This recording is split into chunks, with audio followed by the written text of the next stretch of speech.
This is a paper that just came out that argues for blue foods to accomplish some of the goals in terms of nutrition needs, reducing environmental footprints from food production, and also co-benefits of meeting cultural demands and so on and so forth.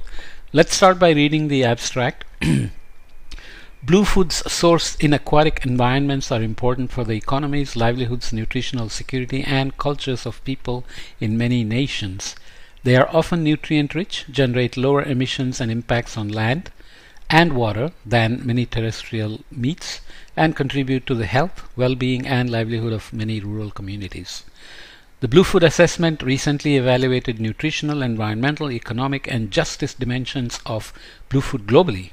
Here we integrate these findings and translate them into 4 policy objectives to help realize the contributions that blue foods can make to national food systems around the world. Ensuring supplies of critical nutrients, providing healthy alternatives to terrestrial meat, reducing dietary environmental footprints, and safeguarding blue food contributions to nutrition, just economies, and livelihoods under changing climate. To account for how context-specific environmental, socio-economic, and cultural aspects affect this contribution, we assess the relevance of each policy objective for individual countries and examine associated co-benefits and trade-offs at national and international scales. We find that in many African and South American nations, facilitating consumption of culturally relevant blue food, especially among nutritionally vulnerable population segments, could address vitamin B12 and Omega-3 deficiencies. That's very specific. Meanwhile, in many global north nations, cardiovascular disease rates and large greenhouse gas footprints from ruminant meat intake like beef could be lowered through moderate consumption of seafood with low environmental impact. The analytic framework we provide also identifies countries with high future risk for whom climate adaptation of blue food systems will be particularly important. Overall, the framework helps decision makers to assess the blue food policy objectives most relevant to their geographies and to compare and contrast the benefits and trade-offs associated with pursuing these objectives. Just to emphasize, 4 ways blue foods improve food systems: sources of critical nutrients, healthy alternatives to terrestrial animal source foods, nutrient sources with relatively low environmental footprints, and cornerstones in cultures, diets, economies, and livelihoods. Details are given in terms of 4 policy objectives delineating the role blue foods can play in addressing social, environmental, and nutritional challenges of food systems in different contexts. I won't read all the details, but blue food policy objectives include reducing blue food sensitive nutrient deficiencies. For example, when nutrient insufficiency is high and blue foods are or can be made available together with other nutritious foods. Okay? Examples of co-benefits and trade-offs needing consideration are many: nutrition-sensitive trade, processing, and distribution policies are also important to avoid scenarios in which increased aquaculture production delivers foods that are nutrient-rich, affordable, or accessible to those who need it. Okay, so just examples. The second one, in terms of blue food policy objective, reducing disease burden associated with high consumption of red meat, for example, cardiovascular disease risk. In terms of conditions under which blue foods can contribute to achieving food policy objective, here, when red meat consumption is high, the risk of cardiovascular disease is high, and low environmental impact foods are or can be made available together with other health promoting foods. Okay. Third one, reducing environmental footprints of food consumption and production. Here conditions are when red meat or ruminant meat consumption is high and blue foods are or can be made available, can help accomplish this policy goal. This last one, safeguarding contributions to nutrition, just economies, livelihoods, and cultures under climate change now and in the future.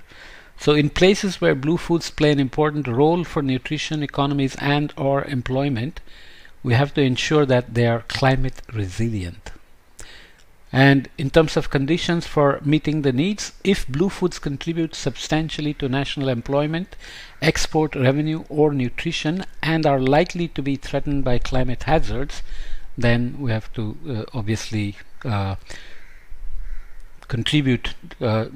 worry about the conditions that affect the achievement of these food policy objectives. Okay.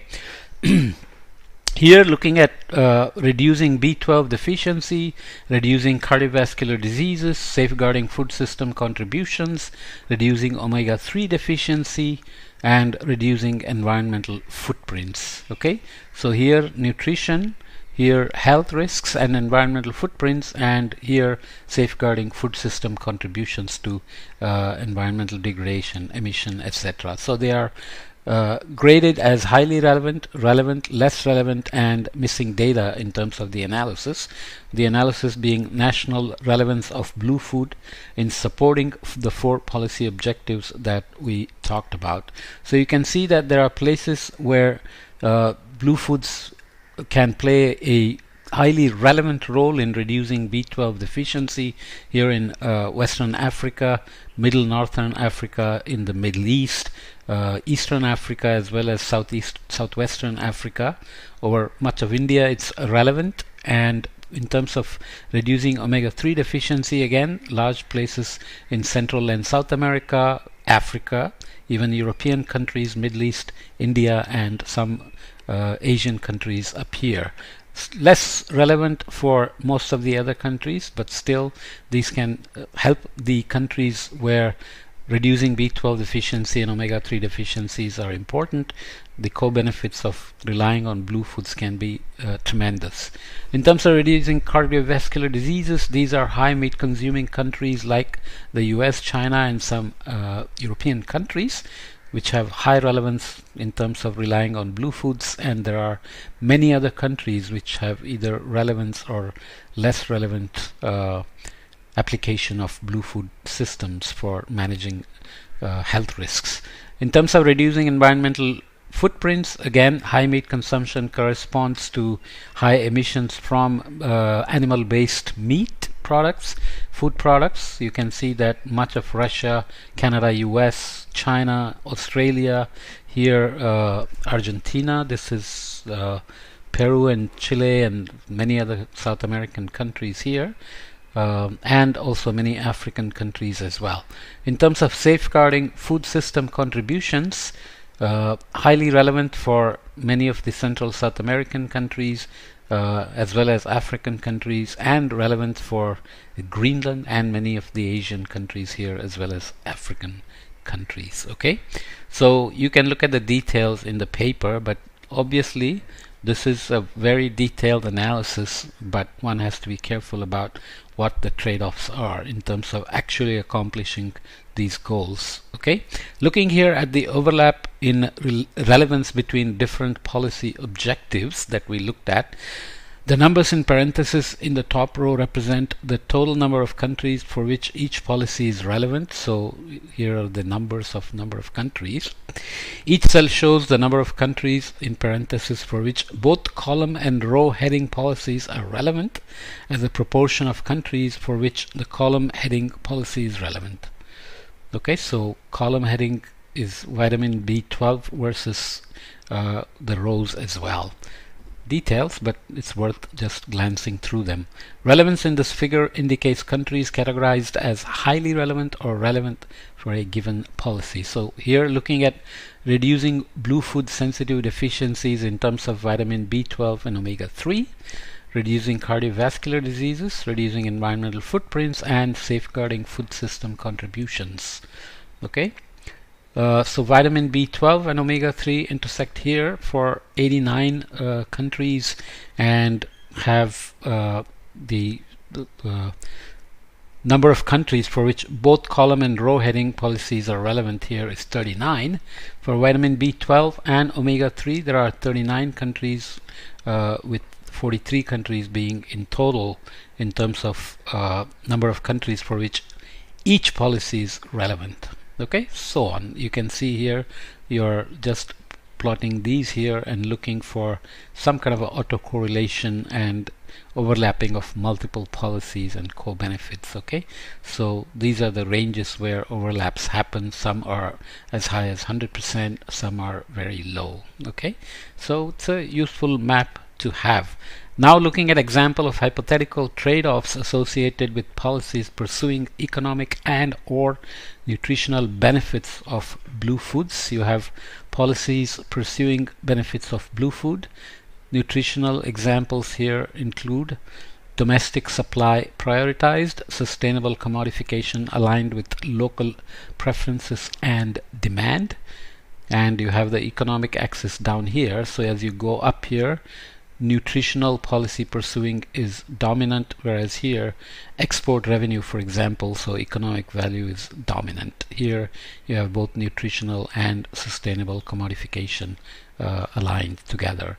In terms of trade-offs, you have some knowns, some unknowns, some positive and some negatives. So you have environmental, equity, economy, and nutrition, and various scales here shown in terms of the impacts. Okay, so again, this is a way to consider the role blue foods can play in various ways, following these four policy frameworks offered here, with various details on how they can be made to be more successful or more economically co-beneficial versus nutrition benefits and so on. Okay, I just wanted to include it because ocean covers so much of the surface, and there is always this big battle between whether fisheries are being sustained or not, fishing down the food web idea from Dan Pauly and so on, who is now fighting against all fisheries in open waters, which is, it's like Wild West. There is very hard to enforce international rules. Lots of cheating happens and lots of unfortunate loss of sharks and other valuable species, or even whale hunting continues, and so on and so forth. Keeping all those things in mind, blue foods can still serve as an important part of the portfolio of overall nutrition security and food security, and they can actually help reduce overall emissions from the food production systems as a whole, especially in terms of reducing consumption of land-based animal proteins, which are very expensive in terms of environmental footprints and also bad for health, and they are also high emission food products. Okay.